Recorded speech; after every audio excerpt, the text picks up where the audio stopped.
Welcome everyone to CMHA WECB's Keep Connected podcast, where we connect with peers, community members, supports, art, research, and talk about lived stories and experiences from members of our Windsor-Essex community.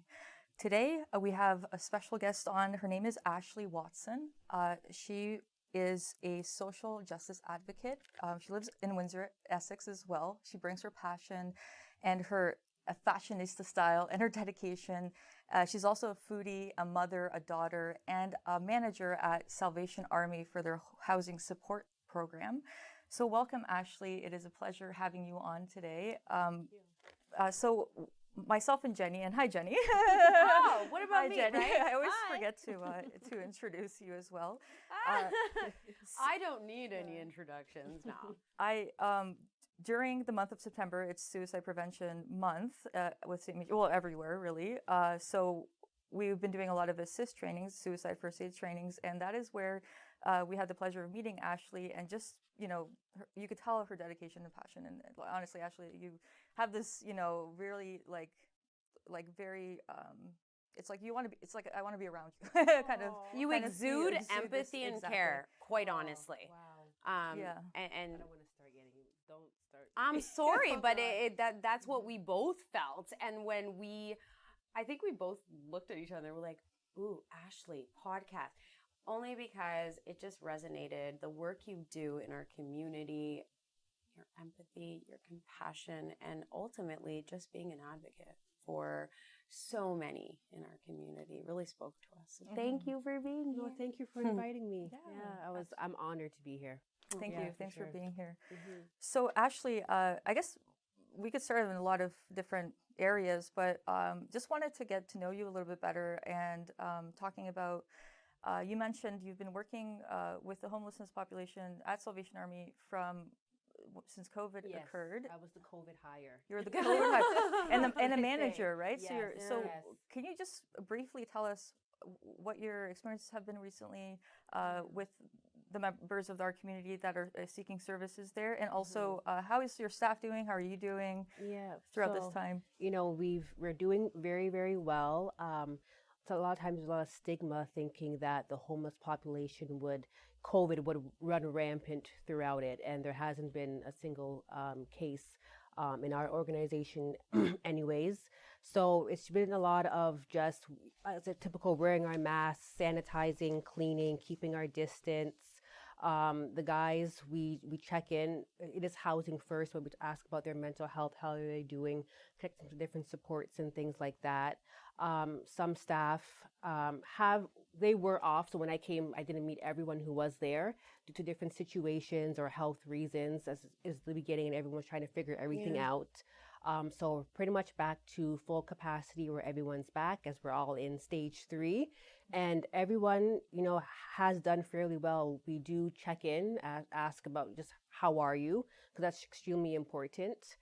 Because our staff they need to be on their up because of the people that we're serving, and it's been okay. We're all making it through. We're all okay, and I'm enjoying it. I love where I work. I love what I do.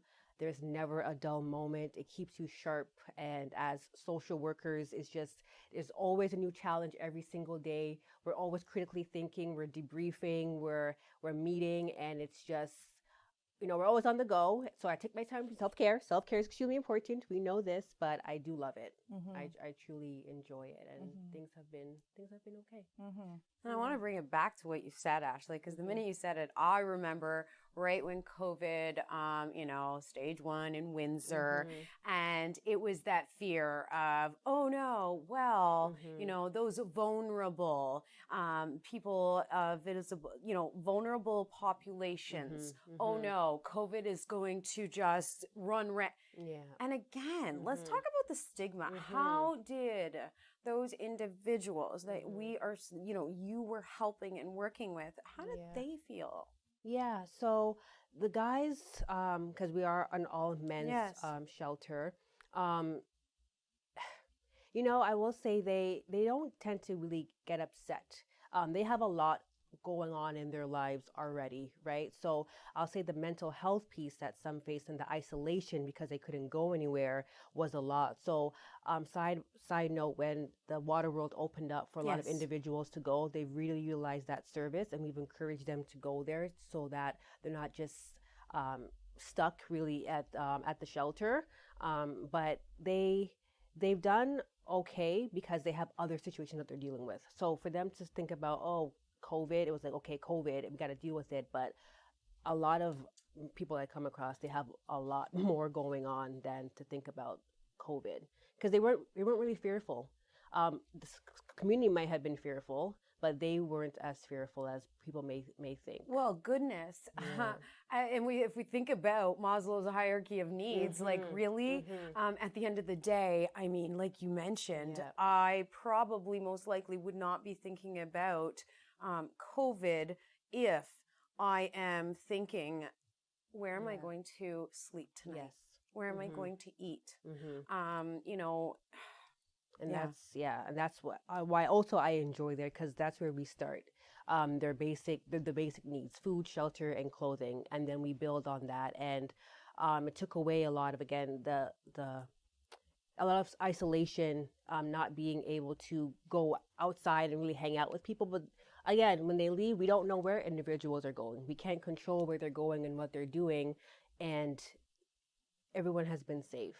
So I will say that if we feel as though someone may have a cough or a sneeze, everyone is always self-monitoring, staff included, and there are protocols put in place to send those for testing, so that way nothing is brought back to our shelter or any other shelter or into the community as well. So that we put that in place with the city. So we've been fairly well. And I think, environments like that, even at our agency, we're very vigilant in terms of those precautions and ensuring that, everyone feels safe and everyone's taking the appropriate precautions, whatever is suggested with the health unit. And that's even a safer environment sometimes than other environments, right? In terms of what's been going on. So that's wonderful. I'm glad to hear that. That's really great that everything's doing well. Because I think there's a lot of stigma regarding COVID in like even Windsor-Essex and like different populations. And it's just and I hear that a lot because I am from Toronto. So when I go back to the GTA and from there, they see Windsor-Essex still in stage 2. So there's a fear of Windsor, right? They see Windsor. And this is the first time really a lot you see Windsor like in the paper. So they're thinking, what's happening, in Windsor? And I'm like, I'm okay. We're okay. It's serious, but it's not as bad as maybe it appears to be because there is a fear when I go back there. But come visit me. Oh, okay. No, I'm like, thank you. But I came here to you, and I'm in your home, so I'm okay. But that relates exactly to stigma, right? That relates. It's like all of a sudden Windsor-Essex is stigmatized because of this issue, but also when we talk about like homelessness, or we talk about mental health, or we talk about suicide, or we talk about people having adversity or experiences that are difficult, all of a sudden it's like, I don't want to be around that or part of that. So part of this podcast is just breaking down those barriers, making this a safer community for everyone, and talking about real stories that it's not as scary as people put out it to be, because it just isn't. And I'm totally going to be unscripted right now. But so real life thing happened, and it really ties into this. So I live in Chatham. I commute back and forth to Windsor. So I can say I am a Windsorite and a Chatham. Okay. So anyways, long story short, I received a message from an acquaintance saying, hey, you work in the mental health field. Can you please guide me and help me understand some things? And I was like, okay, sure, I can help. What do you need help with? Well, there's a homeless shelter that is about to be open and built in my neighborhood. I'm having a difficult time with that. And I just, I just wrote up, so I want to bust some myths right now, because here's the thing, the stigma that keeps coming up over and over again. So with individuals that are homeless, what is the number one stigma or myth that we should definitely put out there for people, listeners to know? I just want to say that individuals facing with homelessness are just like you and I. Okay, a situation can happen in the blink of, it's like someone passing. Each day is not promised, and any situation is not promised. So I've met individuals who've had amazing jobs, amazing careers, and they're faced with substance use, and then things may spiral, and then it ends them up in shelter. Like, it could be any situation. So just as how you're here today, it could change by tomorrow. And that's why I just really love where I'm at, because you meet so many different people with so many different experiences, so many different backgrounds, so many different challenges.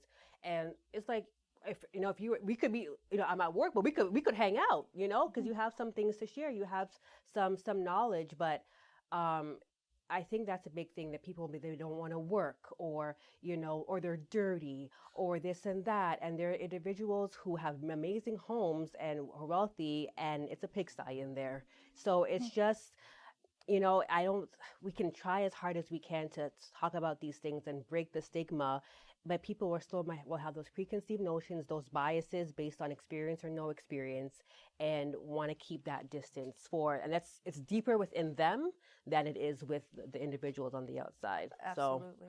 So, hands down.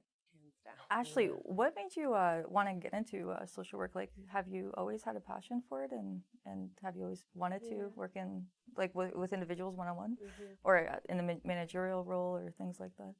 No, I always wanted to be like a child psychologist. Aww. Yes.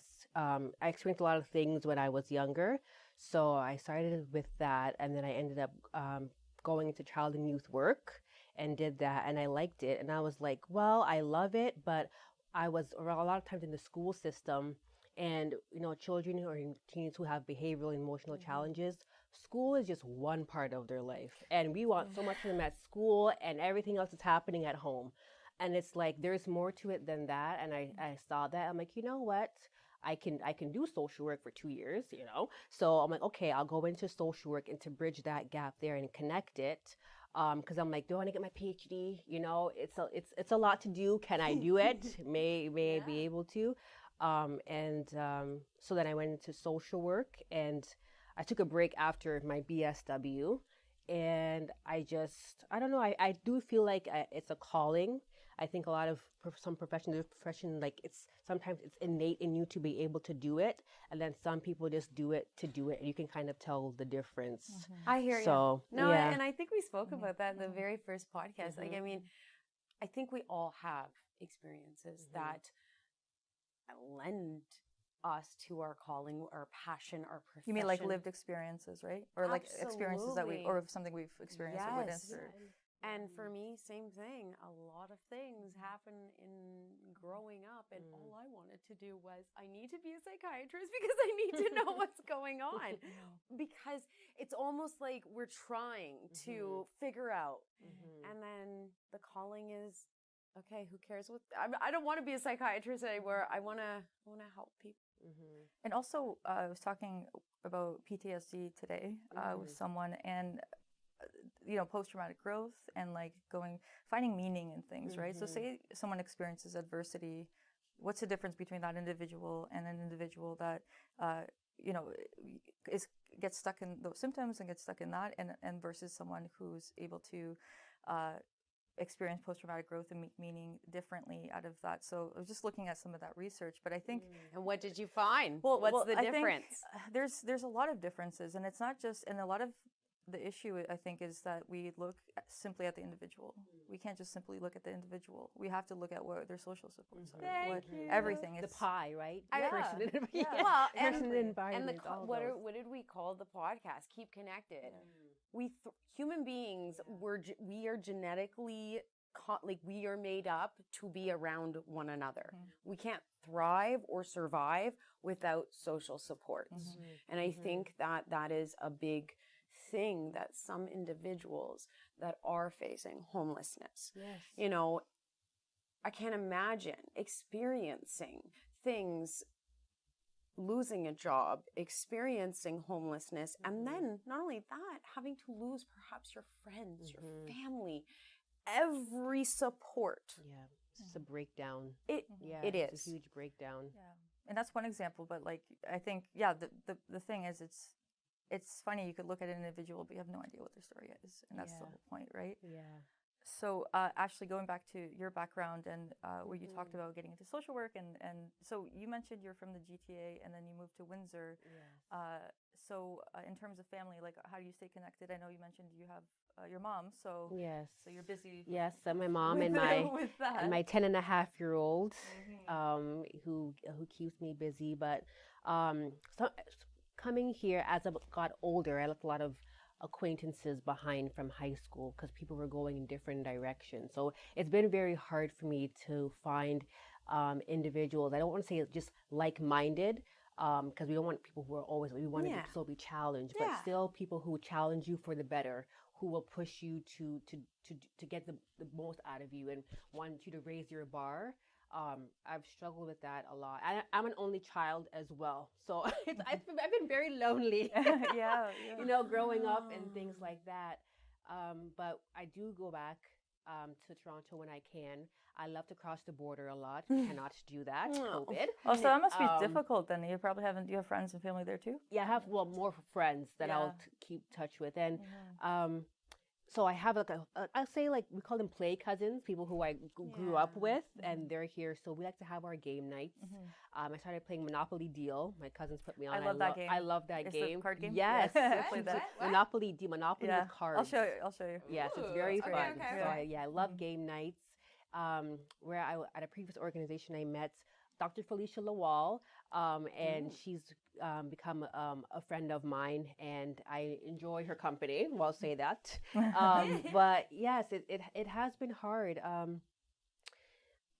I'll say for myself too, I can be very lonely. And loneliness, I'll say when I was younger, could get me into trouble. Want me to hang out with individuals where it wasn't the best for me, and I had to learn that sometimes, yes, I have to be alone, but I have to find whether it's a chat or it's my foodie page or something just to kind of keep me connected somewhat differently.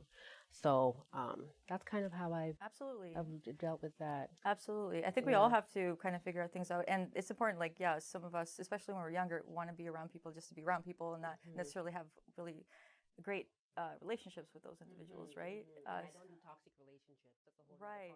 Well, that's something you mentioned too. No, but communication, boundaries, being assertive, being confident, doing things that are right for you, and if other people fit into that and can support, I think that's a huge lesson, right? Because oftentimes we might settle for something that might not be the best for us, and that can get us kind of stuck too sometimes, right? Yeah, and isolation and loneliness, like, I mean, again, thinking about, myself, Ashleigh, Ewelina, like we all, to varying degrees, experienced that right at the onset of when, mid-March, it was like, whoa. And then when we think about it in our context, how we noted that, things were a little hard. I couldn't imagine, how was it? Like you said, it wasn't until Waterworlds opened that it almost alleviated a little bit more of that feeling of isolation and loneliness. Yes. So we know that, sometimes how do we cope? Well, let's just face it. Sometimes we cope in ways that are not really helpful for us. I mean, what did the government say? The government said there's 12% increase in alcohol, tobacco, and gambling, any sort of and everything just skyrocketed, right? More time. So when we think about the, individuals that are facing homelessness, trauma, mental illness, have you noted that things have been exacerbated? Yes. Oh, yes. And a lot of times we're seeing overdoses. A lot of individuals are just more substance use is noticeable. Many individuals, I've noticed too, I'm seeing firsthand how psychosis affects individuals.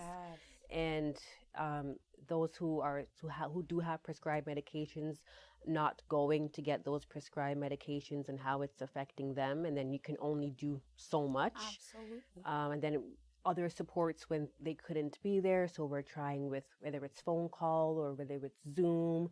But those in-person appointments too, it was a change for them. A lot of individuals who had other supports, so I will say that we got an iPad for the Housing with Supports program, so they could connect with individuals through that, which was good. But a lot of sheep that flock together with not the best influences, just again, like you said, exasperated. You're seeing a lot more of things happening, and it's sad. Of course, it's sad. I mean, and we can all relate to varying degrees, like how we all coped at the initial.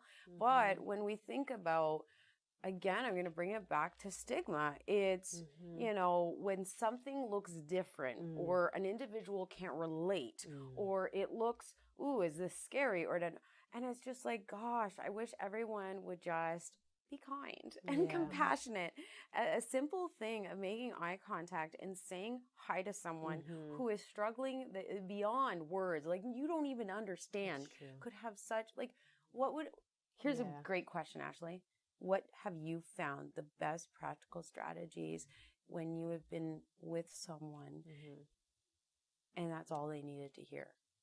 Yeah. What are some go-to strategies that you have done with individuals? For me, I'll say it's a good morning. It's a how are you? When I see someone who is a new face, hey, what's your name?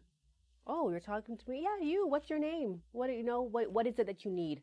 A lot of time I just say, what is it that you need right now? And if I can help you, if I can send you to someone that can support you, sure, why not? If someone is hungry and we have something left over, staff we'll go check out the kitchen and see what we have for you. That's why I like outreach a lot too. I've never had a problem saying hi to anybody and wherever they are. So I think it's really important. I'm not one too, like you would say, people do that. They just walk past you, you don't say good morning. I was brought up to say good morning and how are you? And just be kind and friendly. Like, what do you have to lose? It could mean the world of difference to look someone directly in the eyes and just smile or say good morning. Happened to me the other day, same thing. And, wherever in the community, I will not say, I just walked right up to the individual and I could tell the individual's like, is this person really going to walk up to me? And obviously I stayed my physical distance, but I was like, hi, it's a really nice morning. I'm so glad that you're sitting out on a picnic day. Smiled and said, thank you for that. So, people listening, be kind. Oh my gosh. I can't drill it into... Yeah. Because those moments pass, right? And it's like, everyone just wants to feel like they belong, they're acknowledged, they're important, and they're seen. Yes. Right? And this could be even in a household. This could be a family where no one talks to each other. And no one really seems to care, right? It doesn't have to be the social...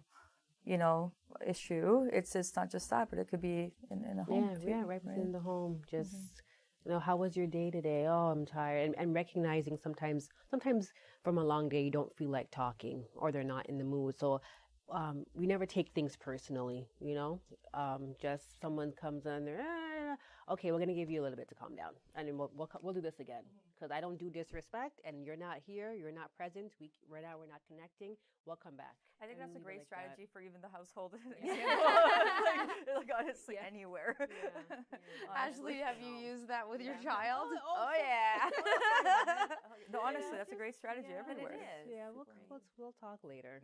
So, yeah, I do enjoy. I'm glad I'm here, but yes, I do talk highly about where I am because I just really like it a lot. In Windsor? Yeah. And where you're working, Yes. Yeah. Well, you have to have a passion. You have to have a passion for what you do. And being able to do the work that we all do, whether it is with Salvation Army, whether it is at CMHA, any helping professional. We talk a lot about burnout and compassion fatigue and how, what are some I know you said self-care is big for me. So I bet other workers listening as well would probably think, okay, Give it Yeah. to me. Tell me. What are I your will, self-care? I will say, because we're so busy, I like to leave for lunch if I can. If they know that someone knows you're in the building, they might still try to find you. So I like to leave. Or if I am in the building, if I'm in my office, turn my phone off, do not disturb, turn my walkie off, and I'll watch something really random on Netflix. Like now I'm watching Back with the Ex. Like, why would you want to go back to your ex? But it's really interesting. Yeah. So I watch something that's really just to turn my mind off of what's going on.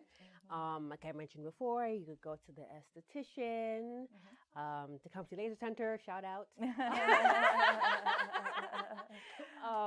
Yeah, I enjoy my Netflix. I like horror movies when I can. You like cooking, I'm assuming too, right? Yes, I like cooking, but I like to go out to eat. Yeah, I'm yeah. a connoisseur. Oh yeah, you have the of Google food. reviews. You said Yes, you love doing and that. I like writing Yeah. Google reviews. And I find it's interesting when you go out to a restaurant and I have my Lumi case and I put things and I take time and they wonder, what is she doing? You know, and then you see how service can change if it's not that great too. I see who's already great with service and who kind of switches up their feel. I'm so gonna do Yes, That's a good strategy. Yes, Strategy. yeah, and whether great or not so great, I like to write Google reviews. It's fun. So my food, we'll talk about that after my foodie page. But yeah, I like to play. We're big on games sometimes. Like I love my Nintendo Wii. I like Just Dance and stuff like that. It keeps you active, but it's fun to play. Spending time with my daughter, of course. Shout out Trin Trin. No, I love hey, it. boo This is boo. awesome. So yeah, those are just some of the things that I do, and knowing when I've had enough of something, because sometimes you feel like your body, your physiological responses to things is just like, I just need a break. I just need some time, and I try to take my time away from. Peace is really important to me. I need peace in my life. It sounds like I you feel it. have really, really gotten to know you and the self-awareness, the reflective practices you probably engage in to get to know, what do I need? And it's those instances of the self-care. It's establishing what feels good, what doesn't feel good, where do I need to make those changes? And I'm going to come, you have a wonderful story. So based on where you are now, Ashleigh, what would you tell your younger self? Yes. So my younger self, I think a lot about self-worth and dignity and knowing that your worth is in nobody else's hands but your own. That other people's opinions of you are not don't let that shadow you. Don't let that make you who you are, and to spend time with yourself. Get to know yourself. A lot of times, especially social media, it's more utilized now. I had MSN, whoever you know what that is. I used to have growing ICQ up. too. Oh, and ICQ You know and that. appearing offline so that maybe someone would be waiting for you. And no, you don't have to do that for anybody. Okay, just be who you are. Love who you are. And it's hard doing that when you're growing up if you don't have supports around you or adults around you or leaders, motivators to help you and to encourage you. So my younger self also, whatever it is that you're thinking of doing, hey, I want to be an astronaut. Okay, maybe you can Google a place that's it's like a training center, and you want to go there and you want to shadow somebody for a day. You never know. So whatever it is that you think about doing or you have an interest, seek it out. You never know. We don't really know what's in us until we're either like put to the test or we're challenged with that. So we could all have so many things inside of us and we never get to bring it out. So it's trying to find out how can we bring it out. And looking for those opportunities. Yeah. I was just going to say, yesterday, Ewelina and I had a really great session with a wonderful group of ladies, and we talked about, what gets into our head? How do we define ourselves? And oftentimes it's from the things that are external in our external environment. It's comparing ourselves. It's our experiences, maybe statements that were made. And it does impact who we believe we are, but we can and we do have the power to flip that script. Yeah. Right? Yes. And it's getting to know yourself, loving yourself, spending time with yourself, and really validating your own worth. right? And that's when it shines. That's when I can truly tell, like, your caring and compassion, the empathy, and so grateful that someone like yourself, and I guarantee everybody at Salvation Army are also caring and compassionate, but I can't imagine, you know, how much help and support and hope. Because I think hope is a very big determinant to prevent loss of life. And I think you all instill that is hope. Hope for tomorrow, hope for a better day, hope for COVID to be gone. Yes. But you know what I mean? Yeah. Just the hope. Yeah, and that is Windsor Center of Hope. So hope is. That's why I go back to, I get all giddy because I really enjoy it there. But it is instilling hope in who we serve, and also in each other, that we can get through this. We'll do what we can to help you get through this, and we'll work together to get you through whatever you're going through. Whatever we can provide, we will provide.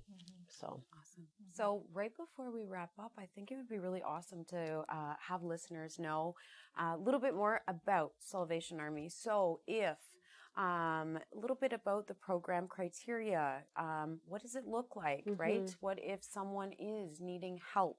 If you want to just kind of tell us. Yeah, so we are a 24/7 emergency shelter. We service men only, 16 and over. We have our food bank that you can utilize as well, which runs Monday through Friday, 11:30 to 3:30. We also have a housing with supports program for individuals who just need supportive care, supportive living. And our model, although it is housing first for our emergency shelter, it is a person-centered approach. Especially we know now that with COVID, finding housing is extremely difficult. It's difficult for those who are on limited low income, and there are other supports, but it's just hard to find. We have a chaplain who is on site as well. We have our Pathway of Hope program, or individuals can be referred to for support while they're living in community, whether it's looking for jobs, resume building, things like that. And so that's kind of in a nutshell. Yeah. So So for listeners, you know, housing first. I mean, people are probably like, well, what is housing first? And you know, the simplest way I always explain it is, we need to get a house first. We can't think about, you know, any other stressors or issues that are going on until you have shelter. So that is what housing first is. And I will say, we have new majors who came there, but transitioning in our organization. And when we're talking about housing first, the initial reason or the perspective behind that was, yes, housing, but they would have other supports in place too, and it can be very difficult for that. So that's why we always say yes for housing first, but person-centered, because housing, yes, you need it, but there's so many other things going on. So for you to think, oh yeah, I need to find somewhere else to live, when you have XYZ LMNOP, we know that's not realistic. So we do try to address as much as we can at once. That's a lot. That's a lot of help and support. Yeah. That's wonderful. So that's great. we refer a lot. We refer to CMHA. You know? We sure do. Yep. So That's awesome. So Ashleigh, anything else you wanted to mention about yourself, or anything else for final words or comments before we end for today? Follow my foodie page. Yeah. What's the IG? So Instagram at Sweet Up Spots. So I'm half Trinidad and half Jamaican. So sweet up means like it's just good, like you're just sweet, you're just nice. So all the places that I go to eat, they're wonderful. I love it. Very cool. Thank you so much for being on our podcast. And thank you all listeners for listening in. Again, Keep Connected podcast really is about hearing stories, learning from others in our community. I think there's something to be said from, I can talk to absolutely any single human being, and chances are they have a story, a lived experience in regards to mental health, well-being, and it's what you define it as, right? we welcome those stories. So if you're ever interested in coming on this podcast, please kindly contact CMHA, Windsor-Essex County Branch, or check out our Instagram page at CMHA WECB. Thank you so much, and ciao. That's how I say it in Portuguese. Ciao, adios.